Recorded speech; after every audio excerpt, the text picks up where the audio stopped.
right, guys. Thank you everybody for tuning in. This is the Law Nations and also the Derek. We have the Dallas Prospects here in the house, the Outlaw Stars. Uh, this is another game recap for everybody. Salute to everybody that's in the chat box too as well. Derek, what's going on, man? Talk to me. Not a whole lot, man. Still trying to process everything that happened with that Cowboy game. Is this I mean, it's just one of those things where I'm going to continuously talk about Jeff Heath because the moment I doubt him, he shows up and shows out. We needed that last play, and I'm just going to jump to it. He was just being everywhere.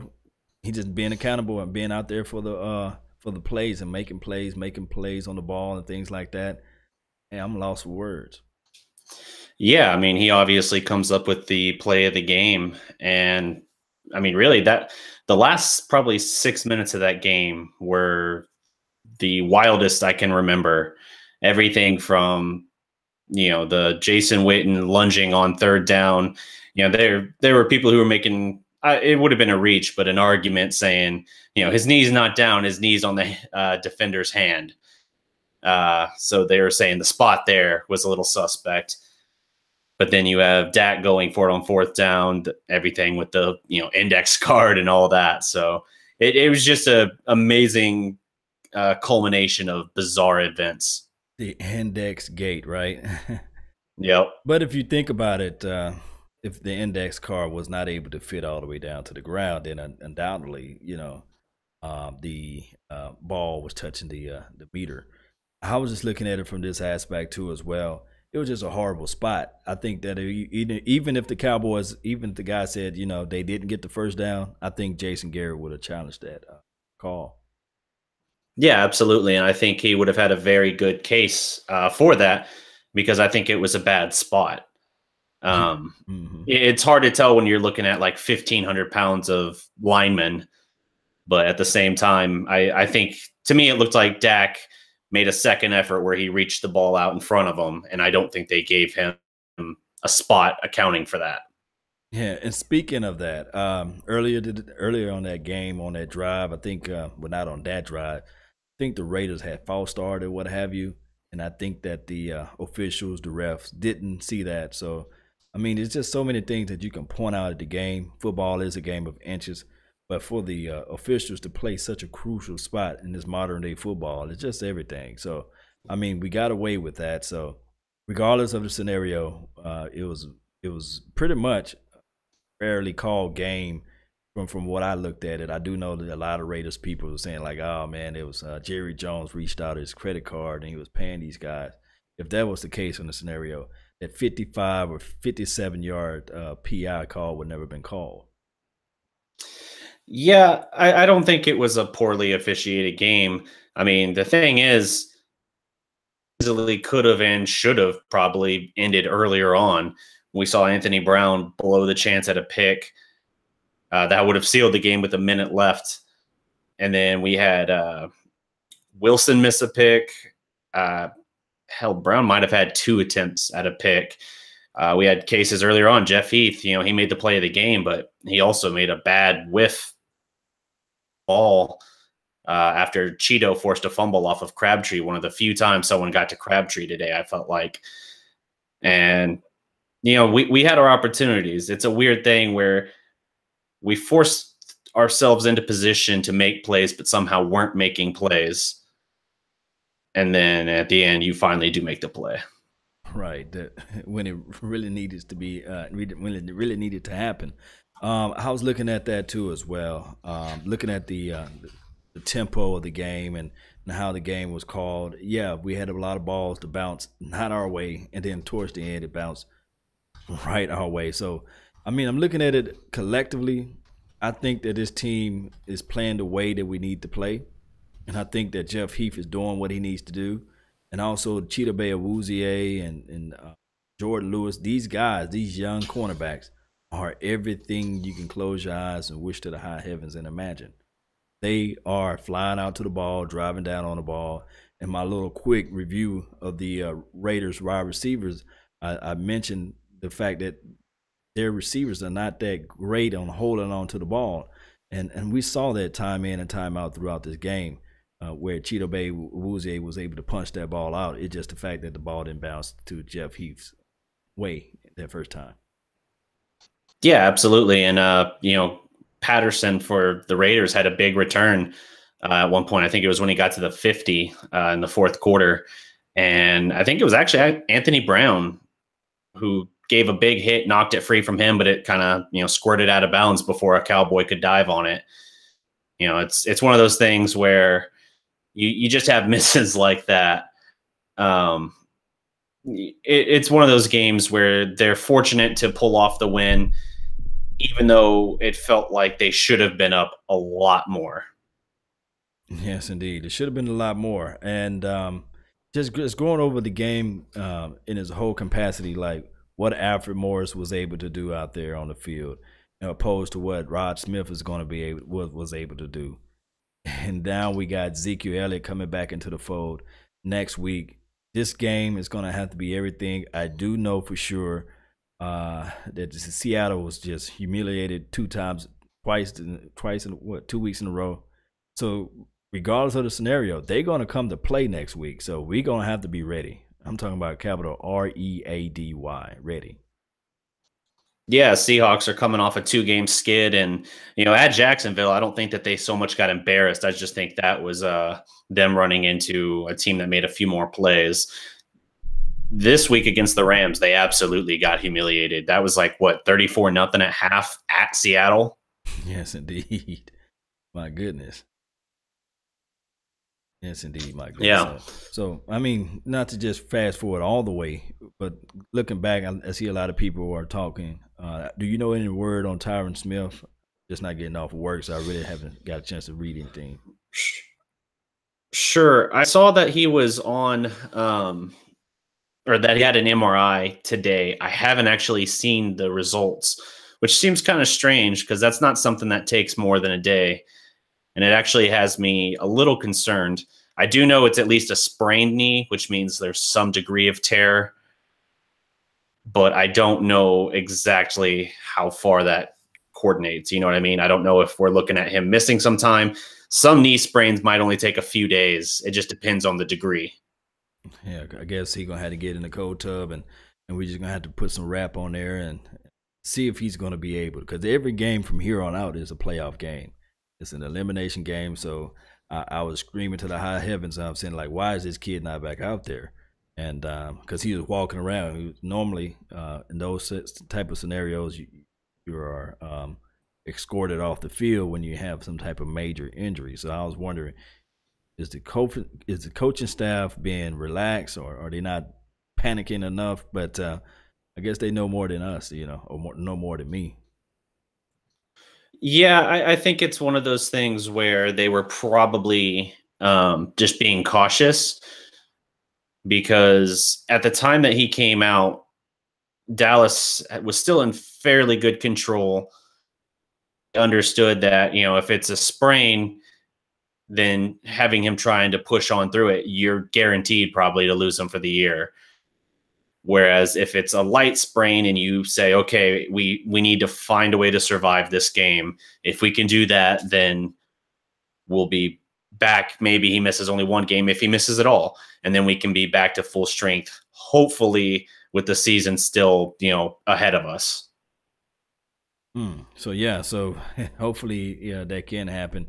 Hey, what are your thoughts on I think I shared with you earlier this morning via text, Pro Football Focus, and pretty much giving Anthony Brown the game ball. What are your thoughts on that? I feel like there were better choices. I mean, he dropped 2 picks. He did force a fumble, but he didn't recover it. And, that's not his fault. That's just where the ball went. I don't know. I mean, obviously he would be higher in the running than like Cheeto, just because Cheeto gave up a couple touchdown catches. Jordan Lewis had a 50-yard pass interference that nearly sank us. So maybe if you would tell me it has to be a cornerback and not even like a safety like Heath, then maybe. But I would have taken Chris Jones even before I took Anthony Brown. The Punisher, right? Yeah, man. Man, he's one of those guys. You sent out a text to me, and you were saying that pretty much. I think you were saying that one of the guys from the Cowboys, what was this guy name? Um, said that You're talking about David Hellman? David Hellman. Yeah, David Hellman said it, that pretty much the decision for the go for it was all Chris Jones' decision. And that takes a lot of cojones for somebody to go out there and just make those type of decisions when we're so far back in our side of the field and all that. What are your thoughts on that? Well, my understanding of it is that it was something that special teams coach Rich Versace pretty much looks at it and basically talked with Garrett, and it's something where they've told Chris Jones, if you see this look, you have a green light to run. So Chris Jones ultimately had to make the call. Some credit deserved, I think, to Garrett to trust in his coordinator, his special teams coach, and of course his punter. And we've seen that Chris Jones is an athlete. I mean, it got overturned in Atlanta, but we had a fake punt there too, where he throws like a 20-yard strike to Butler because Butler pushed off to get the room for the catch. So he's an athlete. I mean, he's a legitimate athlete. So he can punt the ball, he can hit. We saw that last year. He can lay the wood too as well. Hey man, this guy is just like a decathlon. He can just do whatever you want to call it out. I think that's what you call it, when he can just do multiple things out there. And he just pure, like you said, a pure athletic guy, smart student of the game. I might have to do a film breakdown on him, the Punisher.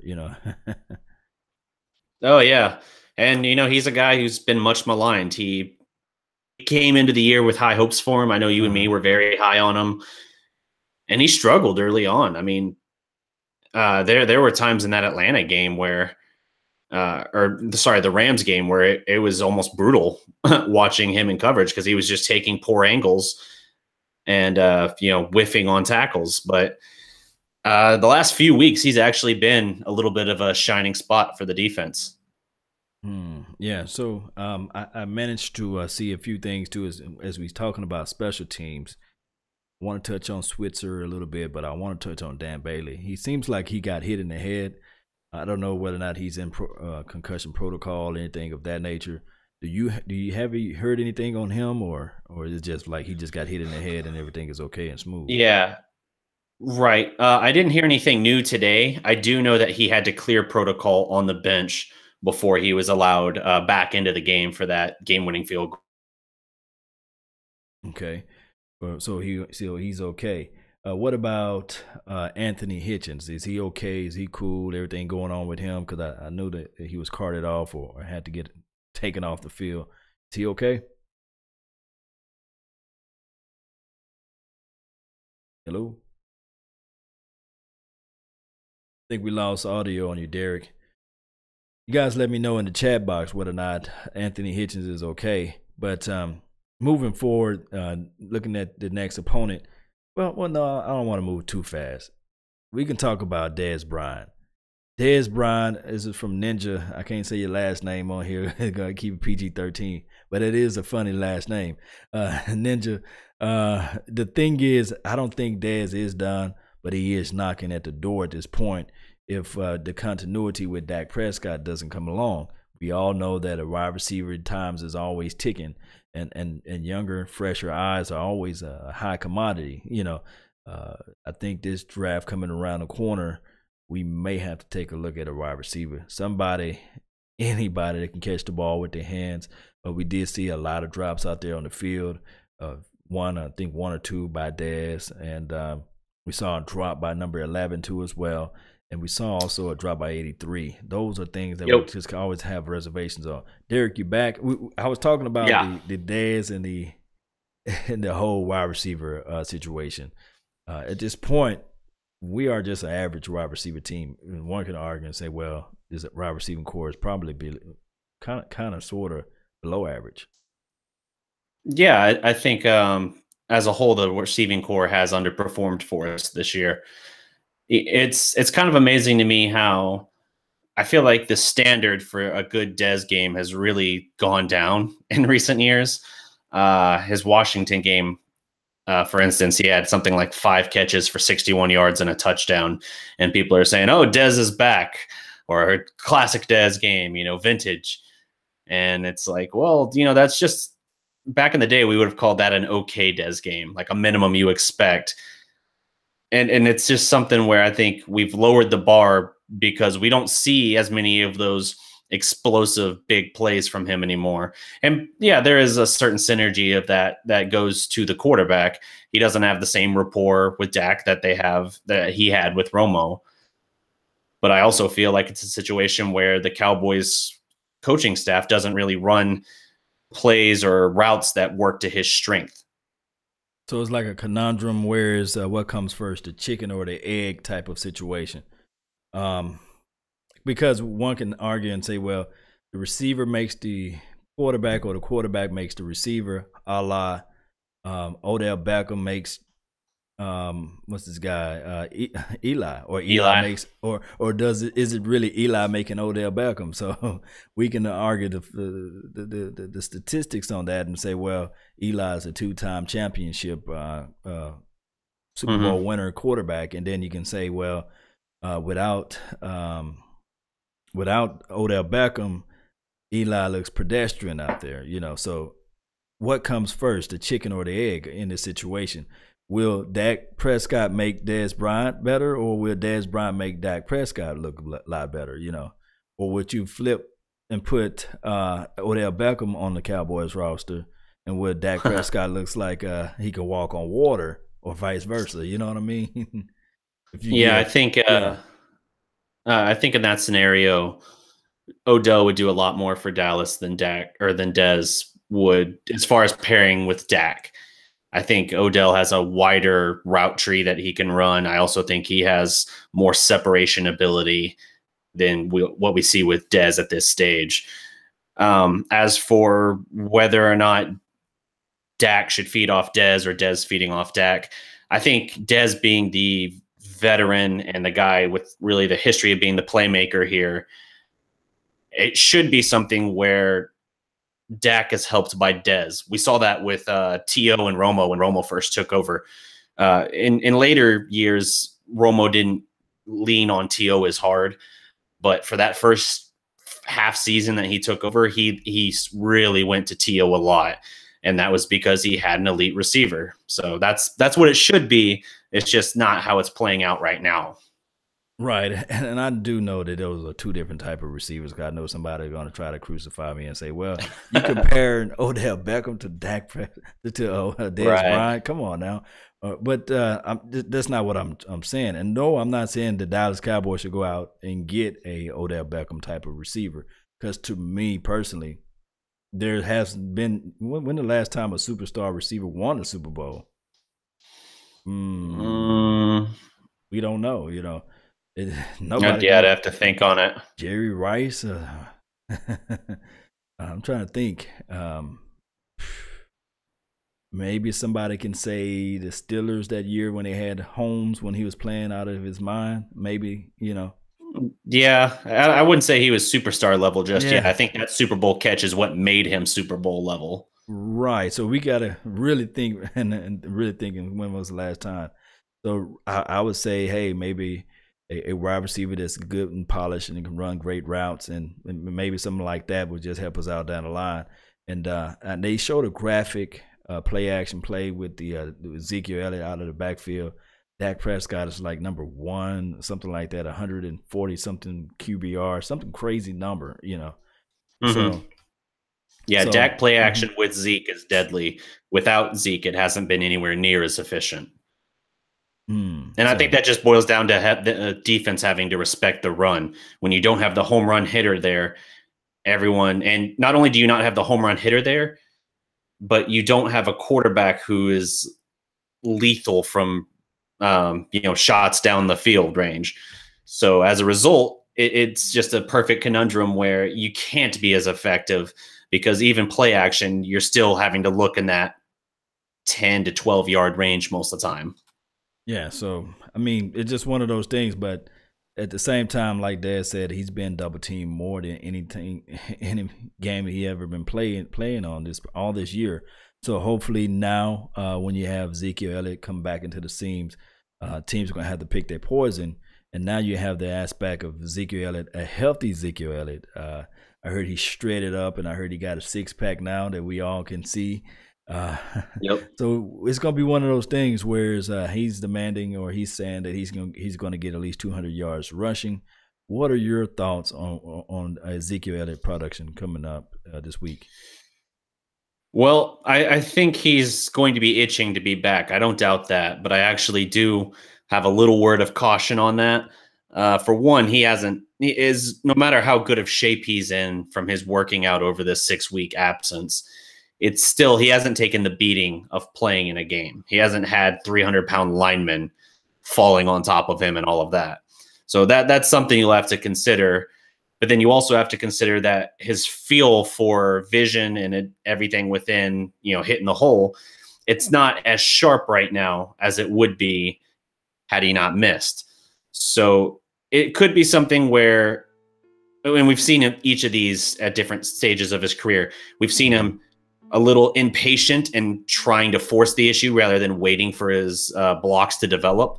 But then we've also seen him slow it down too much where he's overly patient. And that's when we weren't seeing him early at the year with the same burst. So it's a balancing act. And I think he's going to have to work to kind of find that happy medium. Yes, indeed. So, I mean, running backs always have to develop their stride, develop their rapport with the offensive line. And once we can get those things going, like you said, maybe we can see a decent game with him. But at the same time, the threat of Ezekiel Elliott out there, we do know that Alfred Morris is one-dimensional. He's not a power back. He's more of a zone read, see the gap, hit, and a burst through there type of guy. And then you have your combination guy of the number 45. He's more of a poor man's DeMarco Murray. He can catch the ball out of the backfield. He has subtle speed. He can get into his off his release when he's running the ball out of power formation. So then he have the size. So yeah, I really think that if you pair that up and put Ezekiel Elliott out there, and then you have to change the pace of Rod out there, and maybe sprinkle in a little bit of more here after Morris, I'm going to say. And now you have a great combination piece, and I think that with Ezekiel Elliott coming out of there, he's going to just lift the morale of everybody out there on the team and have everybody playing to the next level. We should see, believe it or not, we should see a big game from number 83. Really? That would be refreshing. Right as we were ready to say he had broken out against Kansas City, he's fallen off the map again. Because what if we look at it from another perspective, right? What was the main reason why he broke out on the Kansas City game? He was single one-on-one coverage. He didn't have the guy over the top creaming down on him. A body catcher always let the ball hit into his pads. And the last few games that we saw with Terrence Williams, he allows the ball to hit into his pad levels, and that safety come over the top, or that physical cornerback hits him and the ball springs up into an interception. And several times I think this year it was a pick six from there. So hopefully, and I mean hopefully, he's going to have the one-on-one, and all of the attention is going to be on Ezekiel Elliott and Dez Bryant. And of course, these last few weeks, Jason Witten you had to worry about him up the seam route. So hopefully, should be a breakout game also for another breakout game for number 83. Yeah, that would be really refreshing to see, definitely. Before we get too far from the Oakland game itself, I wanted to kind of see if any kind of game notes or anything you might have had. Obviously, I feel like we kind of got a little ahead of several good talking points on that. So I kind of wanted to pick your brain some. Oh, well, it's one of those things where I love Switzer. I know we was going to talk about that on the special team.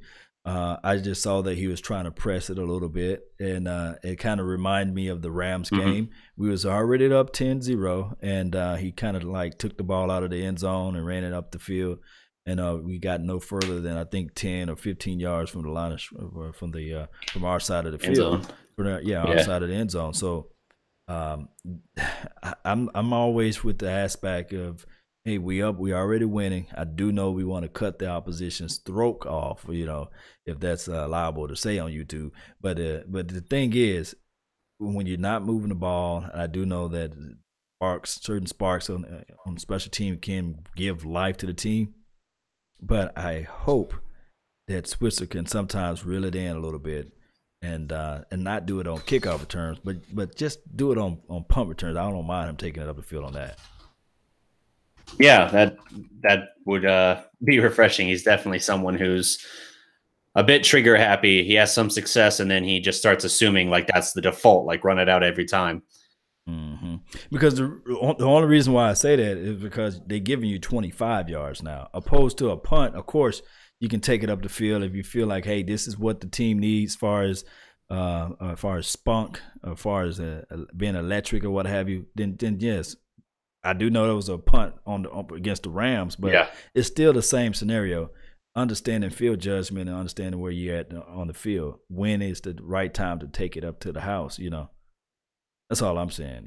Yeah, absolutely. One interesting, a couple interesting notes. I kind of game. It's only the second win for the Cowboys this year when turning the ball over even a single time. And the other case, if you recall, was actually at Washington, where Zeke fumbled on the first offensive snap of the game. Had to survive from there. But 2 wins this season when turning the ball over a single time. That's how thin of a margin it's been this year. Yeah, turnovers are everything. And by us winning, some people yell out it was luck, but I'm saying a win is a win is a win. Normally you lose games like that, especially playing on the road and your first drive, you throw a interception and then you have a ball batted in the air and he throws another interception, which luckily Cole Beasley, who could also quote unquote be the MVP for having this guy been touchdown on that play, and they're going for 3 opposed to 7, and that could have been the turning point of the game, So I mean, it's just one of those things. On the road is always playing. You got to play mistake free, and that's playoff atmosphere, believe it or not. So hopefully they can just learn from that. Yeah, definitely. It's definitely one of those things where, like I said, it's a razor thin margin for them. Last year, that wasn't so much of a problem because they were, as far as fewest turnovers in the league. This year, those numbers are up a little bit. I think Dak is at, I think he entered the game at 11 interceptions. So I think he's 13 now. How many touchdowns do Dak Prescott have? As far as passing, I think it's 21, but I think he has another 5 on the ground. Okay, so 21. So like 27 roughly. So I'll live with those numbers with my second-year quarterback. But yeah, he's going to learn from that. Hopefully, he'll have one of those seesaw years where he'll go back to, well, Ezekiel Elliott wasn't here, so and we do know that the Denver game was kind of crazy. But outside of that, if Dak Prescott can have his best buddy back out there on the field, hopefully he'll be more conscientious of the ball. Yeah, that's a huge thing for them, and it's not a fix-all scenario. Mm-hmm. I don't think this is last year, not just because Zeke hasn't been there. A little bit more into the receiving core. I mean, near as effective for us as he was last year. I thought Dez late last year was finally getting that chemistry with Dak, and I thought it was going to be lethal this year. In preseason, it looked like it would be. Been the case, and as a result, I think one of the things they really need to look at, whether it's their first pick or their second pick, need to take a hard look at a wide receiver or a rangy safety. And we do know that Heath. This is my thing. It was why I say this. Look at the model, and I do know that Jacksonville Jaguars are playing like the worst schedule ever, basically. But if you look at the model of these two teams, I'm going to say young teams, the Rams team and the quote unquote the Jacksonville Jaguars, they drafted defensive heavy, even when it was popular to grab a wide receiver or to grab an offensive guy. Now they drafted defensive heavy. Of course, we know that they always had great draft picks in the last few drafts, but they also went and looked at our page and said, you know what, we need a pound and ground type of guy, and that was Leonard Fournette. You know, they had Ivory and they had some other running back from Alabama that was just serviceable enough. But they said, who can be a guy that can be a game changer, who can take time and possession off the ball? And now we got these defensive guys that can fly out to the ball and make things happen. My thing is, the Cowboys, we are so close. And I think that, I hate to say this against Orlando Scandrick, if he's going to get Wally pipped or not, but Xavier Woods playing down in the slot, we see it already, the tenacity, the going down, crashing up the field and making tackles, playing with a relentless type of attitude and mindset out there is what Xavier Woods is doing. And you pair that and you mixing that in with the Cheetah Bay Awuzies of the world, and you mix that up with Jordan Lewis. And although he's having a quote-unquote sophomore slump, we're seeing some process or progressions with AB, Anthony Brown. He's still batting down the ball, driving through the oppositions. When they catches the ball with the hand, he's still swiping towards their hands, playing with good field leverage. We just never really seen that type of football play before with the Cowboys, especially, and I mean especially, I think it was the first or second drive when Awuzie went up against beast mode. You know, you can close your eyes and imagine if there was what's that Morris kid, Morris Claiborne, or if there was Brandon Carr. Them guys, I'm not to sully or denigrate them, but we know what type of product we know what would have happened. You know, they would have checked out. You know, so yeah, no doubt. So I'm all down for us getting an explosive wide receiver guy, but I'm leaning more towards a defensive guy. I know I was long-winded in my assessment with that, but I'm leaning towards a defensive guy with the first round pick next year. Yeah, I mean that something that I think is worthy. I think you look at taking the highest quality receiver or a defensive end. Safety's high on the list as well. That, I mean, you can find a quality receiver further down, but if we're talking about finding basically that new triplet, so to speak, like that explosive game maker, then I think you might need if the right guy falls to you wherever you end up picking. Not to get too much off on a tangent as far as the draft and everything. Important thing is the Cowboys move to 8-6 and keep their season alive just in time for Zeke to come back. And they're not eliminated yet. There's still a path to making it that's not terribly crazy. So they just need to get back to work. Yes, indeed. You got to get back to work. And those of y'all who wore your lucky socks, and I know I'm trying to grow out my beard so that we can win. And if you have your lucky T-shirt, we need to have that on too. Any voodoo magic that you have, please sprinkle that on the Atlanta. We need them to lose. We need the Lions to lose at least one game, right? So we need those two things to happen. I think looking back two weeks ago, we was like, we just being here at this moment was like unimaginable at that time, you know. So we're here at this moment. Now we just need for the other things to come into play. So if anybody have some voodoo magic, lucky socks, lucky T-shirts, crazy weird things that they do, we need to have that all in the mix too as well. Yeah, definitely.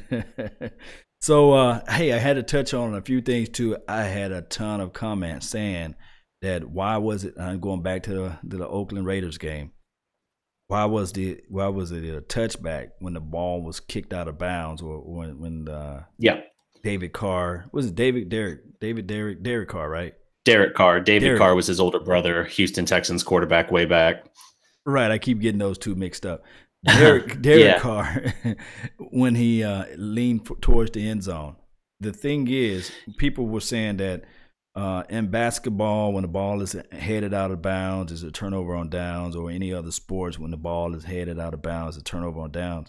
People fail to realize football is unique. You got 4 downs to get 10 yards. So pretty much there's no such thing as a turnover on down unless the opposition is able to take the ball away from you on the field of play. So therefore, when he fumbled the ball through the end zone, meaning that there's no way that the official can advance the ball for the Raiders. If you think about it, where would he put the ball? You see, he can't put it at the 1 because he didn't advance to the 1. He lost control of the ball and went out of the red zone or money zone, end zone, however you want to call it. So therefore, it is a touchback, just like when you punt the ball. When it's third, well, you punt the ball on 4th down, right? And if it rolls out of the end zone, they have to touch back it. It's the same principle, you see. So you have 4 downs, exactly. You have 4 downs to get. A lot of people didn't understand the principle of football, and I said, okay, if you have that concept of if the ball go out of bounds, is the next team ball, meaning that, and that if that's the case, then if a quarterback passes the ball out of bounds, then it's turnover on down. You'll be forever watching the football game, you know. Yeah. Yeah, a fumble is different in that case. Fumbling it outside of the end zone. If it had gone out at the 1-inch line, like not in the end zone, it's still Oakland's ball. Right. Because it went into the end zone and then out the side. It's a touchback. It's just like if you punted it out of the back of the end zone or whatever, it would be Dallas ball. It's a tough break for Oakland. That could have rolled dead, and maybe a Raider is still around to jump on it, although I think a Cowboy was the next nearest player. That's just how it worked out. And then there's something else too as well in the handbook too as well, the rule book, is that anything that's after the 2-minute warning, a football that's fumbled forward, the opposition, or I mean not the opposition, but the team cannot advance where the football is landed. So say for instance, because it's with the Farmeruski or whatever, you know, they made rule changes because what would happen in the past, whereas they try to intentionally fumble the ball forward. You see what I'm saying? So that's why anything that's after the 2-minute, after the 2-minute warning, if a ball is advanced forward, fumbled forward, meaning that they would have to go back to the original spot before the ball was fumbled, or where the ball was, whatever the ball was hiked at on the line of scrimmage or what have you. So that's another thing. So even if he fumbled the ball forward and he was to gain possession, his team cannot. I guess another Raider cannot jump on the ball, so they would have to go back. It would have to still go back. And now you're talking about, I don't think they had. Did they have any timeouts? Yeah, they had 1 timeout. Okay, then they had to use a timeout. If not, it'd have been a mandatory 10-second runoff.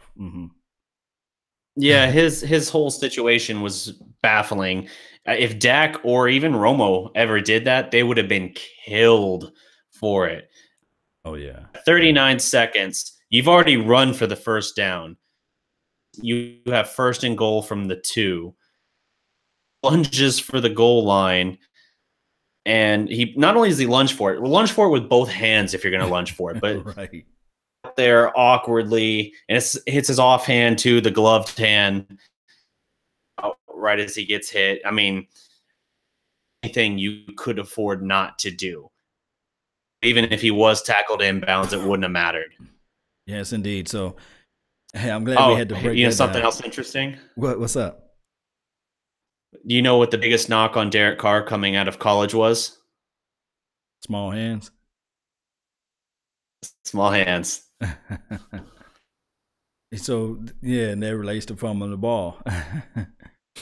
But all the more reason he should have had both on it. Both hands on the ball, yeah. So, I mean, it's just one of those things. I bet you in the future he won't do that again. He's a very cerebral guy. Hopefully he having a down year, you know, and we can see, whereas one can argue and say, well, he have his Zeke, you know, which was beast mode, right? He still had his Crabtree out there, who's I know he's a number 2 receiver, but he's allegedly supposed to have been a number 1 receiver, but he pretty much had a full deck against Dak Prescott, minimum deck of cards out there. Dak Prescott didn't have his Zeke, you know. and Dak Prescott didn't. Right.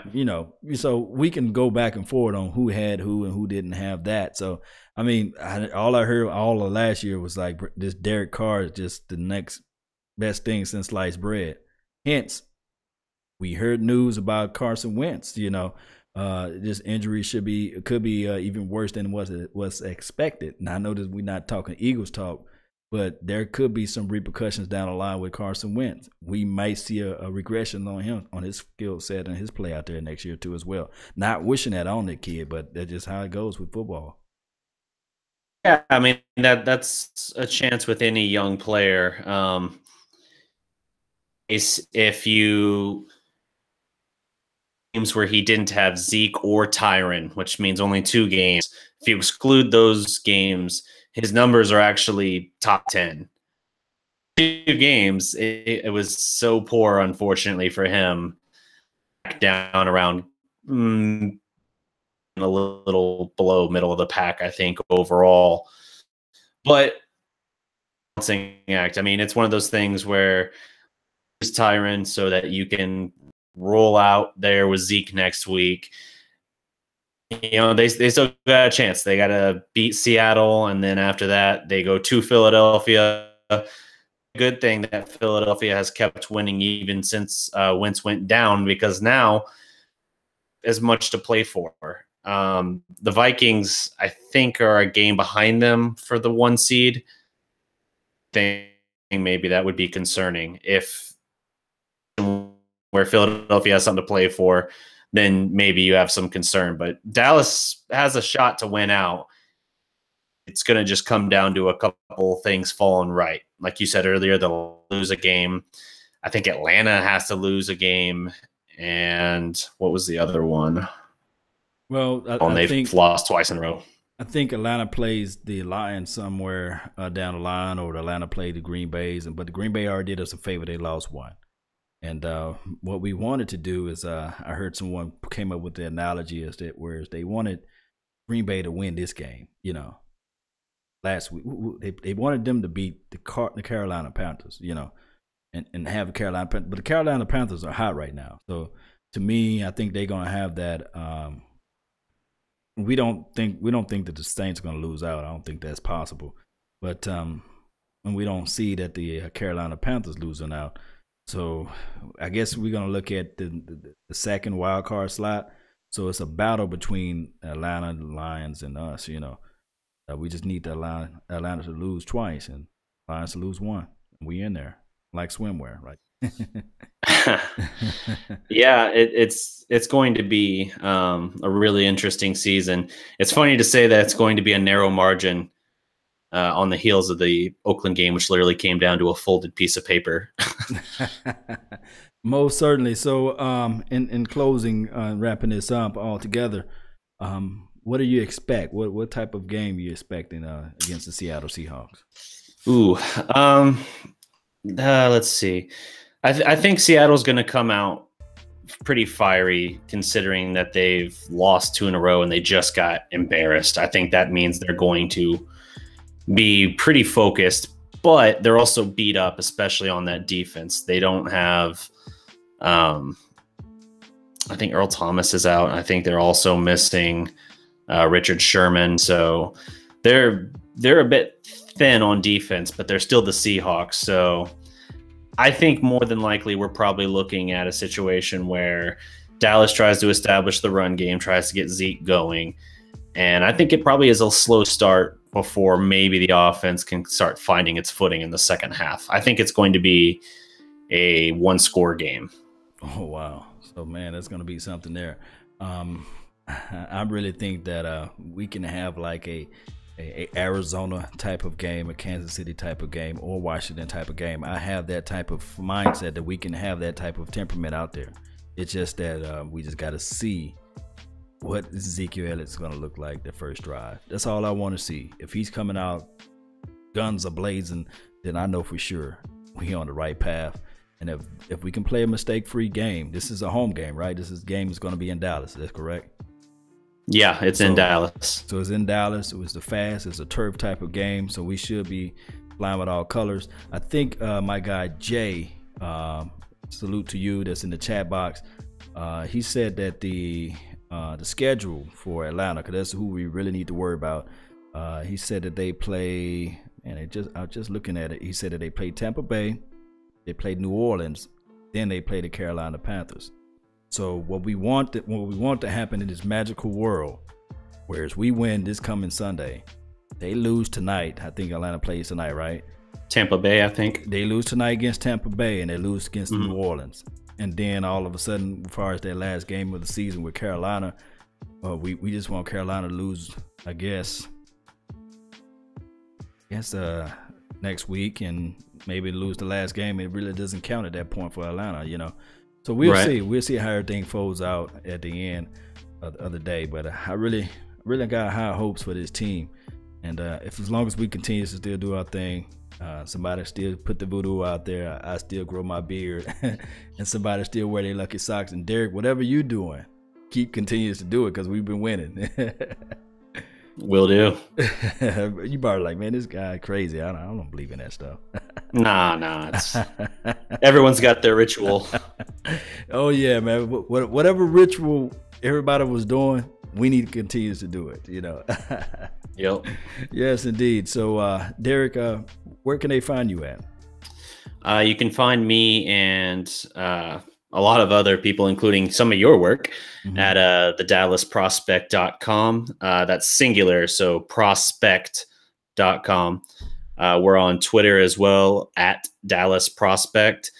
It's a great amalgamation of sports and pop culture content. So our eye is focused towards Dallas sports. So you'll get Cowboys, Mavericks, Rangers, a little bit of Stars, college football, Big 12 conference in particular. I think obviously you got OU coming up for the college football playoff. So college football is still pretty hot commodity right now on the site. And then on the pop culture side, you'll get things like gaming and film reviews and all that. So a lot of great content. Always looking for contributors. And yeah, that's pretty much it. DallasProspect.com or theDallasProspect.com. TheDallasProspect.com. What a good name too as well. Well, that's been all our time, guys. I really thank everybody for tuning in and watching the show. Don't forget to go to that website, check out the page, and also check out the Facebook and the Twitter handle too as well, The Dallas Prospect, and get all of the good content. Also, he got a guy, RJ, what's his last name? RJ Young. RJ Young. If you're a big Sooner guy, Oakland, Oklahoma, you know, you guys get a chance to take a look at his content too as well. Very sharp, very thorough type of guy. Very passionate too as well about his team. So, I mean, hey, it's all good. It's all good over here. I need to learn a little bit more with the Sooners too as well, to see Baker Mayfield. I really like that kid.